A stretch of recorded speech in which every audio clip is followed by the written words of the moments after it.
Hello. അപ്പോൾ ഞങ്ങളെ ഹോസ്റ്റലിലെ ഫുഡ് നിങ്ങളെ കാണിച്ചു തരാമെന്ന് വിചാരിച്ചു.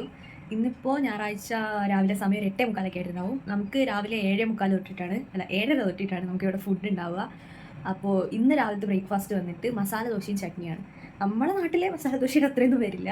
പിന്നെ വീണയുടെ വിഷ്ണു ലോകം എന്ന് വിചാരിക്കുക എന്ന് പറയുന്ന പോലെ കൂട്ടത്തിൽ നല്ലൊരു ബ്രേക്ക്ഫാസ്റ്റാണ്. പിന്നെ നമുക്ക് ആ മസാല ദോശയുടെ അകത്തുള്ള ഫില്ലിങ് സെപ്പറേറ്റ് ആയിട്ടാണ് അവർ തരുന്നത്. അത് നമ്മളെ ഭാഗ്യം അനുസരിച്ചിരിക്കും. കാരണം അവർ സെർവ് ചെയ്യാനെടുക്കുന്ന സ്പൂണിൻ്റെ ഭാവട്ട് അനുസരിച്ചിരിക്കും നമുക്ക് കിട്ടുന്ന ഫില്ലിങ്ങിൻ്റെ അളവെന്ന് പറയുന്നത്. പിന്നെ ഇതിൻ്റെ അകത്ത് ചുമന്ന കളറിൽ ഒരു മസാല പോലെ ഫില്ലിങ് വരുന്നുണ്ട്. പിന്നെ സെപ്പറേറ്റ് ആയിട്ട് ഈ ഫില്ലിങ് തരും. പിന്നെ ചട്നി ഉണ്ടാവും, കോഫി ഉണ്ടാവും. ഞാൻ കോഫി അങ്ങനെ എടുക്കാറില്ല. പിന്നെ ഇതാണ് നമ്മുടെ ഉച്ചയ്ക്കത്തെ ഭക്ഷണം. ഇതിൽ ചോറുണ്ട്, പിന്നെ ചൗച്ചോ പാല്യ എന്ന് പറഞ്ഞിട്ട് കൂട്ടാനുണ്ട്. അത് ഈ വെള്ളരി പോലെയുള്ള എന്തോ ഒരു സാധനമാണ്. പിന്നെ അച്ചാറുണ്ട്, പിന്നെ പപ്പടം, സാമ്പാർ, തൈര്, പിന്നെ പരിപ്പ് കറിയും കൂടെ ഉണ്ട്. അത് ഞാൻ എടുത്തിട്ടില്ല. ഇതിൽ ഈ ചോറും കറികളും പപ്പടം അച്ചാറൊക്കെ എന്നും സെയിം ആയിരിക്കും. പിന്നെ ഈ കൂട്ടാൻ ഇപ്പം ഇന്ന് ഈ ചൗച്ചോ പാല്യ എന്ന് പറയുന്ന സാധനമാണെന്നുണ്ടെങ്കിൽ നാളെ ചിലപ്പോൾ ബീട്രൂട്ട് അല്ലെങ്കിൽ മറ്റന്നാൾ ഉരുളക്കിഴങ്ങ്, അങ്ങനെ ആ ഒരു കാര്യത്തിൽ മാത്രമേ നമുക്ക് ഉച്ചയ്ക്കത്തെ ഭക്ഷണത്തിൽ മാറ്റം ഉണ്ടാവുള്ളൂ. അപ്പോൾ ഇതാണ് ലഞ്ച് വരുന്നത്.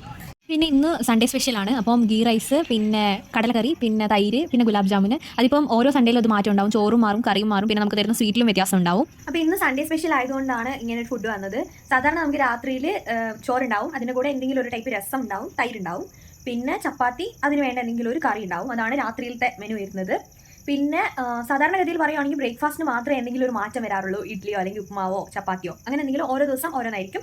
പിന്നെ ഉച്ചയ്ക്കത്തെയും വൈകുന്നേരത്തെയും ഫുഡിൻ്റെ കാര്യം ഏകദേശം സെയിം ആയിരിക്കും. പിന്നെ ഇതിൻ്റെ ഇടയിൽ നമുക്ക് വൈകുന്നേരം സ്നാക്സ് വരുന്നുണ്ട്. ചായ വേണ്ടവർക്ക് ചായ ഉണ്ടാവും, പാൽ വേണ്ടവർക്ക് പാലുണ്ടാവും. പിന്നെ എന്തെങ്കിലും ബിസ്ക്കറ്റോ അല്ലെങ്കിൽ വടയോ അല്ലെങ്കിൽ ഏതെങ്കിലും ഒരു ടൈപ്പ് ബജിയോ അങ്ങനെ എന്തെങ്കിലും ഒരു സാധനം വൈകിട്ടും കഴിക്കാനുണ്ടാവും.